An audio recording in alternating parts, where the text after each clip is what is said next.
Hello students, तो चलिए probability chapter में आगे बढ़ते हैं। लेट अस सी एग्जांपल 8। मैंने पूरा क्वेश्चन यहाँ नहीं लिखा है बिकॉज अदरवाइज बोर्ड की काफ़ी जगह कवर हो जाती है। तो पहले मैं रीड करती हूँ क्वेश्चन। डाटा बोर्ड पे लिखा हुआ है जो क्वेश्चन में दिया है। An insurance company selected 2000 drivers in random, that is without any preference of one driver over another in a particular city to find a relationship between age and accidents. ठीक है, तो इंश्योरेंस कंपनी ने कितने किए हैं driver selection of 2000 drivers randomly, कुछ सोच के नहीं किया है। किसके लिए किया है? To find a relationship between age and accidents. The data obtained are given in the following table मैंने यहाँ ड्रॉ किया हुआ है। टेबल में आप देख सकते हो age of drivers in years, 3 groups हैं यहाँ पर।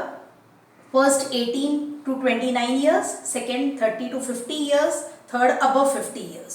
और वहाँ एक्सीडेंट्स इन 1 year हैं, मतलब 0, 1, 2, 3 एंड ओवर 3 एक्सीडेंट्स। तो डाटा को उम्मीद है आपको ये टेबल इजीली समझ में आ रहा होगा। 450 मतलब 18 to 29 years वाले 440 ड्राइवर्स हैं जिन्होंने कोई एक्सीडेंट नहीं किया 1 year में। ठीक है, और इसी एज ग्रुप के 1 एक्सीडेंट करने वाले कितने ड्राइवर्स हैं? 160। तो इस तरह आप ये डाटा को एनालाइज कर सकते हो। ठीक है, नाउ फाइंड क्या करना है हमें? Find the probabilities of the following events for a driver chosen at random from the city. तो रैंडम एक्सपेरिमेंट, ये भी रैंडम इवेंट ही है। ठीक है, तो find the probability, in events की प्रोबेबिलिटी फाइंड करनी है। 1 being 18 to 29 years of age and having exactly 3 accidents in a year. 2 driver being lying between 30 to 50 years of age and having 1 or more accidents in a year. And third is probability of finding the event for a driver chosen so that he is having no accident in a year. ठीक है, तो solve करने से पहले probability का formula तो same ही है, empirical probability का formula. Total number of trials या टोटल नंबर ऑफ ड्राइवर्स, यहाँ पर एक ही बात है, कितने हैं? 2000। So that is 2000। तो ये पहले लिख लेना है क्योंकि सारी प्रोबेबिलिटीज में इसकी जरूरत पड़ेगी डिनोमिनेटर में। ठीक है, तो फर्स्ट क्या है? Probability of an event being 18 driver being 18 to 29 years of age and having exactly 3 accidents in a year। तो डाटा को देखिए और एनालाइज कीजिए कि 3 एक्सीडेंट्स इन अ ईयर और एज ग्रुप ये है। तो ये फर्स्ट ये एज ग्रुप है और लास्ट में जाइए having exactly 3। So second last 3 के वाले कॉलम में देखिए नीचे 61 ड्राइवर्स ऐसे पाए गए जो इस ग्रुप में हैं और जिन्होंने 3 एक्सीडेंट्स इन अ ईयर किए हैं एग्जैक्टली। तो प्रोबेबिलिटी इजीली हम निकाल सकते हैं। 61 पहले लिख दीजिए, ये नंबर या फ्रीक्वेंसी ऑफ ड्राइवर्स है। ये पूरा सेंटेंस लिखना है आपको जो क्वेश्चन में दिया हुआ है। फिर प्रोबेबिलिटी ऑफ, या तो आप इस इवेंट को डिस्क्राइब कर दीजिए, let E be the event of getting drivers in age group 18 to 29 years old and having exactly 3 accidents in a year। या तो हम ऐसे करेंगे probability in the bracket, ये सारी कंडीशन ही मेंशन कर दी। ठीक है, driver with age 18 to 29 years old with exactly accidents in a year। इसकी प्रोबेबिलिटी कितनी है? न्यूमरेटर में number of drivers, such drivers, ठीक है, कितने हैं? 61 divided by total number of drivers 2000। तो इसको डिवाइड करके आपका आंसर आ रहा है 0.0305।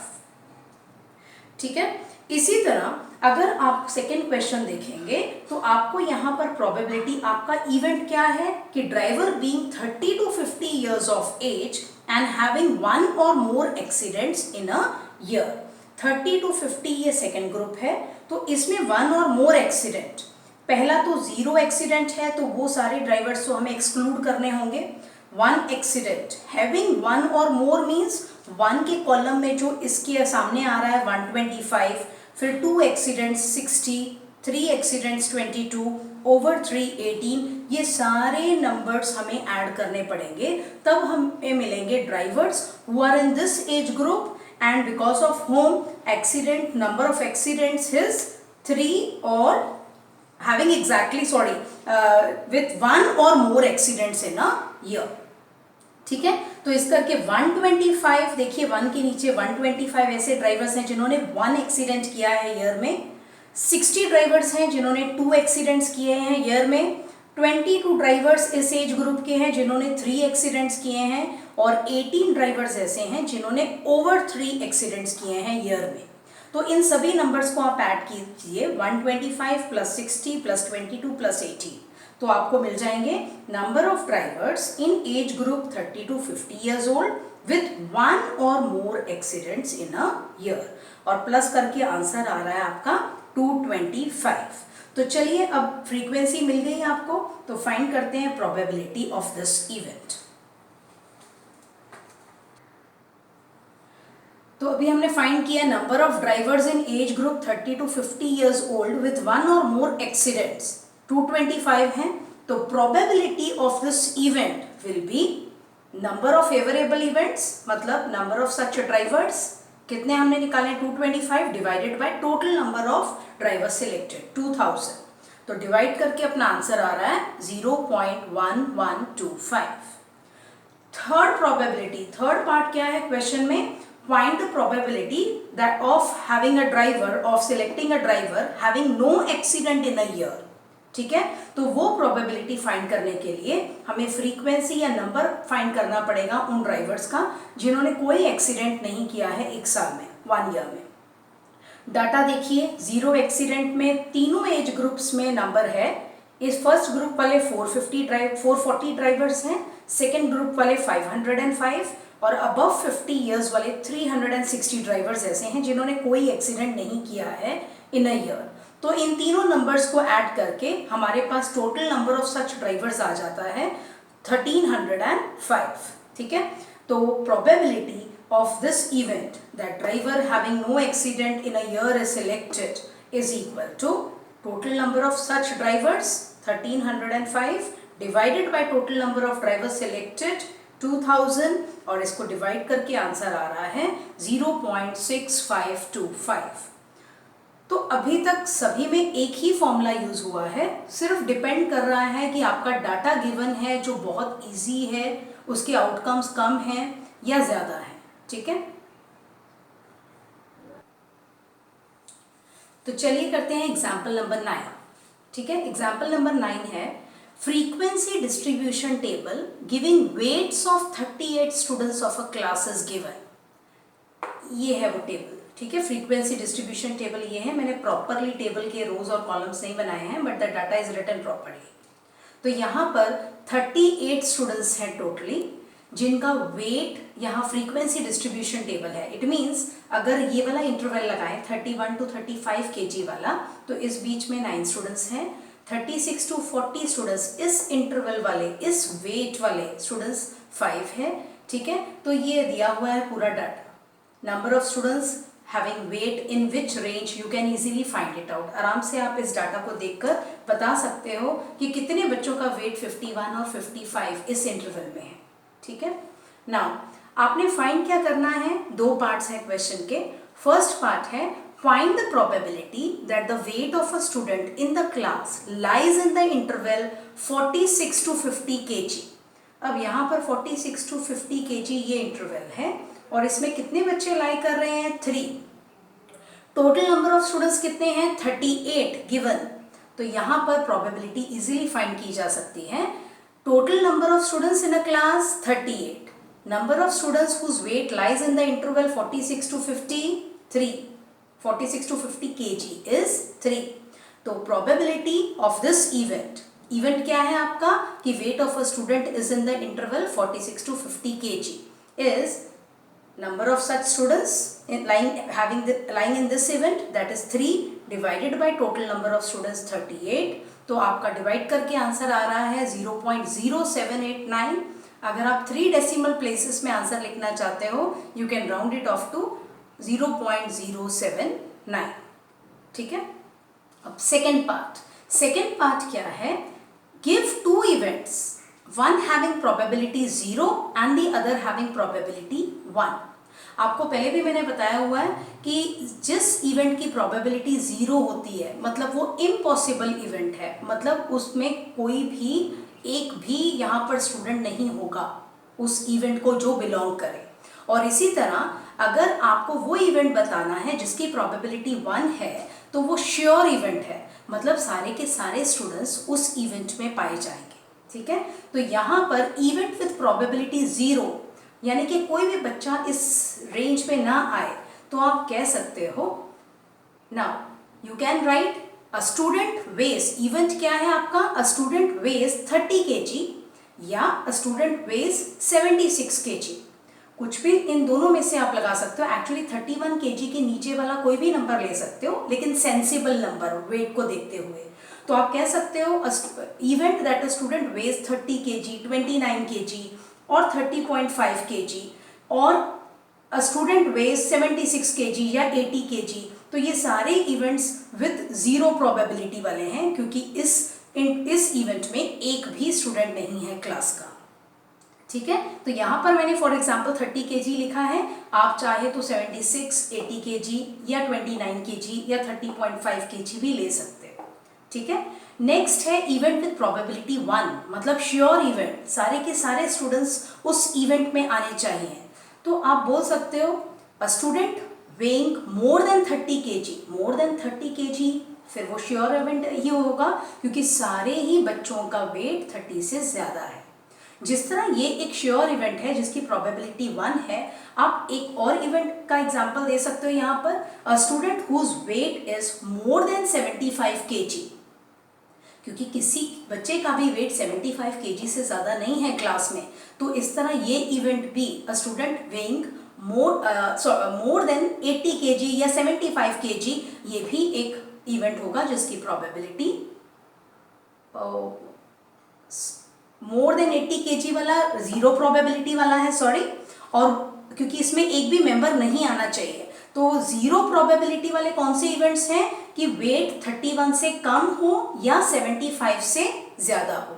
It means if a student is weighing 30 kg या 76 kg, तो उस इवेंट की प्रोबेबिलिटी 0 है, क्योंकि कोई भी बच्चा उस इवेंट में नहीं आएगा।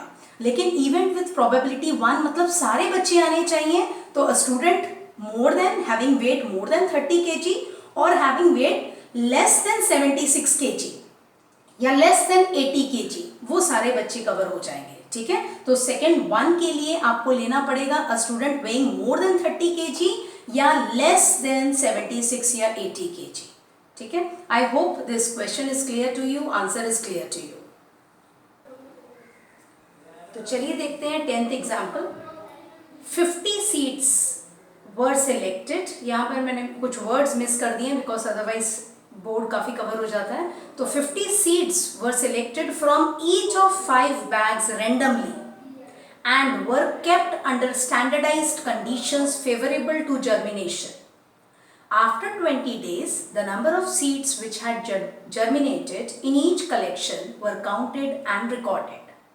ठीक है, find probability of germination. 3 events दिए हुए हैं, उनकी प्रोबेबिलिटी फाइंड करनी है। तो पहले हम क्वेश्चन को अच्छी तरह समझ लें। 5 बैग्स हैं सीड्स के, ठीक है, हर बैग में से 50 सीड्स, कोई भी 50 सीड्स हर एक बैग में से निकाले गए हैं, मतलब 50 seeds from each bag are selected randomly. फिर उनको स्टैंडर्डाइज कंडीशंस में रखा गया ताकि जर्मिनेट करे वो, यानी कि एयर, वाटर, सनलाइट सारा प्रोवाइड हो सके ताकि वो जर्मिनेट कर सके। आपको पता है ये कंडीशन ज़रूरी है जर्मिनेशन के लिए। आफ्टर 20 डेज के बाद ये देखा गया कि कितने सीड्स जर्मिनेट हुए उस एक एक कलेक्शन में। कलेक्शन कौन सी थी? 50 सीड्स की एक एक बैग से। तो उन 50 में से कितने जर्मिनेट किए उनका काउंटिंग की गई और उनकी रिकॉर्डेड डाटा रिकॉर्ड किया गया। तो यहाँ पर इस टेबल के फॉर्म में ये डाटा दिया हुआ है। बैग 1 मतलब फर्स्ट बैग, 2 मतलब second bag, 2 number of bags नहीं है, सेकेंड बैग है। So there are 5 bags, first, second, third, fourth, fifth. Number of seeds germinated, सभी में से कितने सीड्स निकाले गए हैं? 50-50। फर्स्ट बैग में से 40 जर्मिनेट हुए हैं, सेकेंड बैग में से 48, थर्ड बैग में से 42, फोर्थ बैग में से 39 और फिफ्थ बैग में से 41। ठीक है, तो हमने प्रोबेबिलिटी निकालनी है जर्मिनेशन की। फर्स्ट केस है of more than 40 seeds in a bag, यानी कि 40 सीड से ज़्यादा जर्मिनेट किए गए हों सीड्स बैग में, उसकी प्रोबेबिलिटी निकालनी है।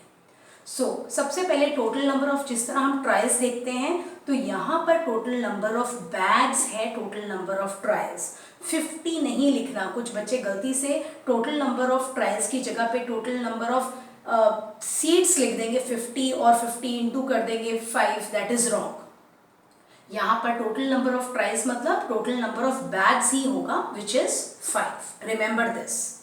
Then number of bags in which, क्योंकि ये इवेंट की प्रोबेबिलिटी निकालनी है तो हमें उतने bags, total number of bags ये हो गए, ठीक है, टोटल नंबर। तो हमें इनमें से देखने हैं कितने बैग्स हैं जिसमें ये इवेंट अकर किया हो। इवेंट क्या है? That germination takes place for more than 40 seeds in a bag. तो number of bags in which more than 40 seeds germinated, यहाँ देखें तो फर्स्ट बैग में तो एग्जैक्टली 40 है, यहाँ मोर देन 40 इवेंट लिखा हुआ है, मोर देन 40 सीड्स का, तो ये इसमें नहीं आएगा। Yes, this will come, third bag will come, fourth के 39 हैं, वो 40 से कम सीड्स जर्मिनेट किए हैं, वो भी नहीं आएगा। फिफ्थ बैग आएगा, मीन्स सेकेंड, थर्ड, फिफ्थ, मतलब कितने बैग्स हो गए? 3 bags. So 3 bags are there, ठीक है। तो फेवरेबल इवेंट्स कितने हो गए? इस इवेंट के कितने फेवरेबल इवेंट्स के नंबर कितना है? 3। So probability of this event, कौन सा event? Germination of more than 40 seeds in a bag, कितनी है प्रोबेबिलिटी इसकी? Frequency of such bags या number of such favorable events which is equal to this 3 divided by total number of trials या total number of bags 5. So 3 by 5 is 0.6. Next हमें find करनी है probability of germination of 49 seeds in a bag. किस bag में probability आपने find करनी है कि 49 seeds germinate करें बैग में? तो इसके लिए टोटल नंबर ऑफ बैग्स तो सेम ही रहेगा, हमें फाइंड करना है number of bags in which 49 seeds had germinated. अब यहाँ 40, 48, 42, 39, 41, तो यहाँ पर 49 सीड्स तो किसी भी बैग में जर्मिनेट नहीं किए हैं। इन्होंने हमें वन फिक्स्ड वैल्यू दी है कि 49 सीड्स ही जर्मिनेट हुए हो, तो इस तरह का इवेंट किसी बैग में अकर नहीं किया है। तो हम कह सकते हैं कि number of bags in which 49 seeds had germinated is equal to 0, क्योंकि 49 सीड्स किसी में भी जर्मिनेट नहीं किए हैं, तो नंबर ऑफ बैग इज 0।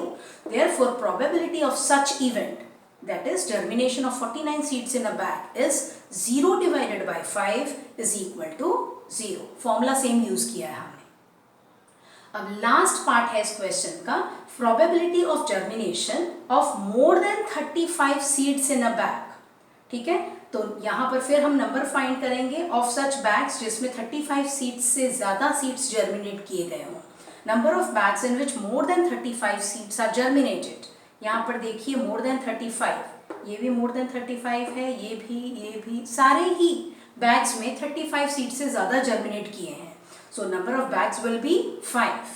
तो probability of this event, that is germination of more than 35 seeds in a bag, is 5 divided by total number of bags, again 5, it is 1.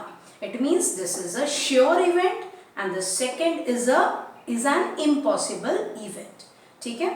तो हमने देखा है अभी सारे एग्जाम्पल्स हम सॉल्व कर चुके हैं प्रोबेबिलिटी के सॉल्व्ड वाले। तो आपने देखा होगा कि कभी भी किसी इवेंट की प्रोबेबिलिटी 0 हो सकती है, 1 हो सकती है, या 0 और 1 के बिटवीन लाई करती है, ठीक है। तो अगली बार हम अगले वीडियो में देखेंगे एक्सरसाइज, इस चैप्टर की exercise, okay. So be ready for it, just see that अभी तक इतनी प्रैक्टिस हो चुकी है तो आप इजीली एक्सरसाइज कर दोगे और चैप्टर फिनिश कर लोगे। So thank you students.